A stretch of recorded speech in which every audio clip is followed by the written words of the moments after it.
Hi, everyone, and welcome back to the Home Care USA Updates podcast. I'm your host, Bliss Pointer, and I'm so excited to bring you all of the updates for this week. So let's jump right in. So we're going to switch it up a little this week and start out with the Sunshine State. I believe it is the Sunshine State of Florida. I just got back from our 3-day trip to Florida, where we had the HCAF Advocacy Day there in Tallahassee. And I have to say, that was my first time in Florida in Tallahassee for an Advocacy Day. It was absolutely amazing. We had such a great turnout, so many first timers that I noticed. So if you listen to the podcast and you went to the Advocacy Day, thank you so much for coming. It was so fun. And really just talking about what we covered there, a lot about PDN reimbursement rates. So that falls under the General Appropriations Act. So that's something that we discussed in a lot of our legislative meetings, and legislators seem very receptive. I actually got the opportunity to interview Representative Pittman. She's from Tampa, Florida, and she talked a little bit about how legislators see advocacy days and why they're so important. So insert clip now. Well, thank you for coming. And yes, advocacy days are some of my favorites. One of the things that I do as a state rep is I work with my constituents. I write bills, and we make laws, and we pass them. And another one is meeting with advocates throughout the process. And it's so important to come up and meet the representatives and talk about and advocate for your positions, because we're up here and we have our areas of expertise. For instance, my areas of expertise are the healthcare industry as well as education. But there are so many other issues that we deal with when we're making laws or have the opportunity to write bills, to pass laws. And by you coming up and sharing your issues with us, lends us information that we need when we're writing the bills.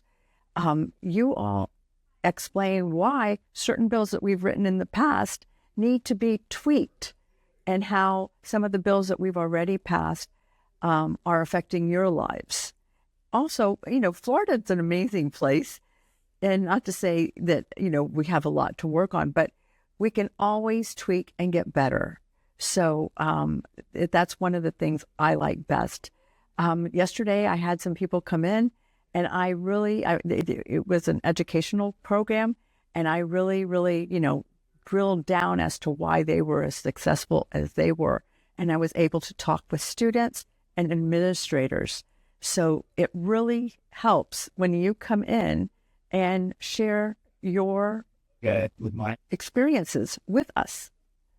Absolutely. Thank you so much. And that is so meaningful to all of our advocates that share their stories every single day. It's awesome to hear that, it comes through and maybe it can help policies in Absolutely. Making policy. Absolutely. Awesome. Well, I've seen a lot of pink today. Can you share a little bit about what our advocates that are here advocating in Florida today are seeing, and some fun things that are happening here at the State House? Today we have 2 fun and interesting bills that show our pride in Florida. Today, the pink is for, we are changing the state bird to the flamingo. So we have all decided to wear pink and show our spirit. Another bill that we're doing is one that I am carrying, is making the SS American Victory the flagship of Florida. She's a beautiful workhorse, and she is still able to sail.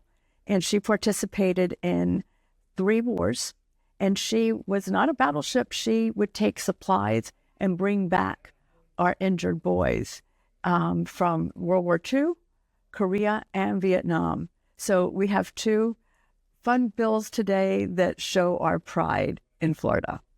That is so amazing. And it's always so fun. We talk on this podcast a lot about home health policy and hospice, but it's also fun just to keep up with what interesting things are going on in all of our state houses, and things that if you live in Florida, you can check out, even watch online. I believe you guys live stream your house meetings and committee meetings as well. Yes, ma'am, we do. So we do free time in Florida Channel. Yes.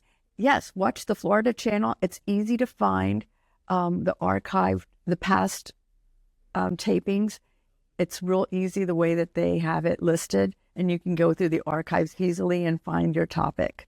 Awesome. Well, thank you so much for coming on today and sharing all of that information. I know our advocates are so excited to start their advocacy season, and we're just getting the ball rolling here in Florida. This is our first advocacy day this year. So we're so thankful to have you. Well, and it's so important because one of my passions is healthcare. And you have the business of healthcare as well as the practice of healthcare. And they're both very complicated because it deals with the entire spectrum of our populations, from teeny tiny little babies to the elderly. And each stage has its own issues, and we need to hear from you in order to make better policy. Thank you. Absolutely. Thank you. What a fantastic message from Representative Pittman. I have to thank her so much for coming on the podcast and allowing me to come in her office and speak to her. And that's kind of a firsthand look, even the setting she was in, being able to come in and hear about all the interesting things that are going on in the Florida legislature, just like them changing the state bird. I mean, what a day to be there. I saw a lot of pink, y'all. It was very cool. So thank you to her, and I look forward to returning back next year and having more fun at Advocacy Days as we keep going. Moving to North Carolina, not many new updates as far as the state itself. They are not quite in their legislative session yet, so they're having a short session this year, which will start on April 21st. So we're still waiting on, some new information to come out, following up from the Medicaid cuts. What's the landscape look like? That's kind of where we're at. But definitely looking at the primary. The primary is coming up in March next month, and we have some interesting races going on. The Senate Pro Temp that has been there for a lot of years, Senator Phil Berger, has a primary candidate competitor in his party. So we're definitely taking a look at that and seeing what's going to happen, and kind of thinking about if there is a leadership change, what that would look like. The House in North Carolina just had a leadership change. I believe it was during last year's session. So that was his first time as majority leader over the House of Representatives in North Carolina. So very interesting stuff going on there. So I will keep you guys updated. I know it's hard when we don't have a lot of new things going on, and we can go through seasons of kind of silence and we don't quite know what's going to happen next. So I will keep you guys up to date. South Carolina. So we were planning to have Advocacy Day on February 4th. However, due to the snow that struck the South, as many of you know, we had to move that to a virtual day, which was absolutely successful. I have to say, even though sometimes we have virtual days and you think, oh, it's not as impactful as being there in person, it truly is still so important to take action virtually and get in touch with these lawmakers. There was a time where we did not have the opportunity to do that. You would have to go into the legislature to connect with them or meet with them in district. But using our technology to our benefit, we are able to still have impactful days. We are rescheduling the South Carolina Advocacy Day for an in-person day on February 24th, around the corner. So if you're able to attend, please do. That registration is live, and we look forward to having you guys there. Moving into Pennsylvania, Governor Josh Shapiro put out his governor's budget for 26 and 27. However, sadly, it did not include a rate increase for HCBS services. This is really discouraging to advocates that have been working very hard to make sure the governor and his aides know how important these services are to the state of Pennsylvania, and, how all this time that they have not received an increase is affecting the work they do and the people they're able to serve and provide care for. So the good news is this isn't the final act. This is not, something that we can't fight against. And going to the legislature now, they are going to start working on creating the final budget. So no more proposals. This is hopefully going to be the legislature's opportunity to include some funding and hopefully a rate increase for those that really deserve it. And just knowing that home care and all that fall under HCBS provides so many cost-saving benefits to the state. And hopefully they can see that. And advocates, I encourage you, if you have the opportunity to go to Pennsylvania and go to their Advocacy Day, that's going to be on March 24th, coming up soon. And that is a great opportunity to go speak with lawmakers and let them know just how important the work you do is. It's just so important to get that information out there. And while it may not have worked in the governor's case, let's hope it works for the legislators. So keep the faith, keep your heads up, and hopefully we can turn this around in Pennsylvania. All right, moving to New Jersey. So New Jersey continues to grapple with how national payment reforms will impact local providers. So this is looking kind of federally, and how federal actions will then affect the state, because they do. So CMS's 2026 home health payment rule is estimated to decrease Medicare payments to home health agencies by 1.3%, which was predicted to be an awful lot more. So like we said before when we talked about this, when the original rule came out, it's a win and a, hey, we didn't really want this to decrease, but thanks for not decreasing it by 10 times more, if you get what I'm saying. Providers in New Jersey are actively advocating against the CMS proposed cut to Medicare home health rates, which could reduce access to older adults and people with disabilities. It's just a lot. It's a lot for these states when they're looking at how decisions made up here are going to trickle down to your neighbor that lives across the street that receives Medicaid services, that receives home health services. So we have to keep an eye on that. And it's hard when you're trying to interpret what's going to happen, longer down the road. Sometimes it takes years for some of these decisions to fully trickle down to the individual. But once it happens, you don't want to be caught off guard. So as you can see, even I have trouble sometimes fully grasping what that means and what it's going to look like in the future. But that's why these podcasts are so important, not only for you guys, but honestly for me as well. Kind of looking at this and seeing, what are the scenarios? What could happen once these things start getting to the community level? So I will definitely keep you guys updated and continue seeing what impacts are happening, not only in New Jersey, but in all states. So moving into Delaware, the Paid Family and Medical Leave, PFML, went into effect starting January 1st of this year. Eligible workers can now submit claims under the Healthy Delaware Families Act. So that's something very interesting that passed last year. And while the PFML is not a home care reimbursement bill, the landmark policy adds stability to families and caregivers. So it brings that safety net that we've talked about. Stability is like the key word of 2026 for me. I feel like everyone's just like, can we have that stability that we need so dearly, that all of us, I feel like, are missing right now, particularly those balancing employment and caregiving responsibilities. This is, quote unquote, meaningful quality of life win.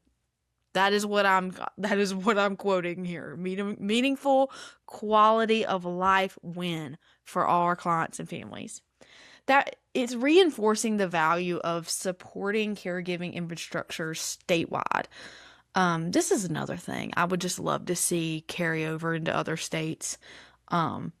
Just looking at the quality of life that people have. You don't want them to just receive care. You want them to be able to receive care and have a comfortable and successful way of living. And it's just something that we don't talk about it enough. So I think that is just awesome. And I look forward to updating you guys more as this continues to roll out in 2026. Our federal update today surrounds CMS's finalizing the 2026 Medicare Home Health Perspectives Payment System, the PPS. This rule includes adjustments that result in an overall decrease in Medicare payments to home health agencies by an estimated $220 million reduction compared to 2025.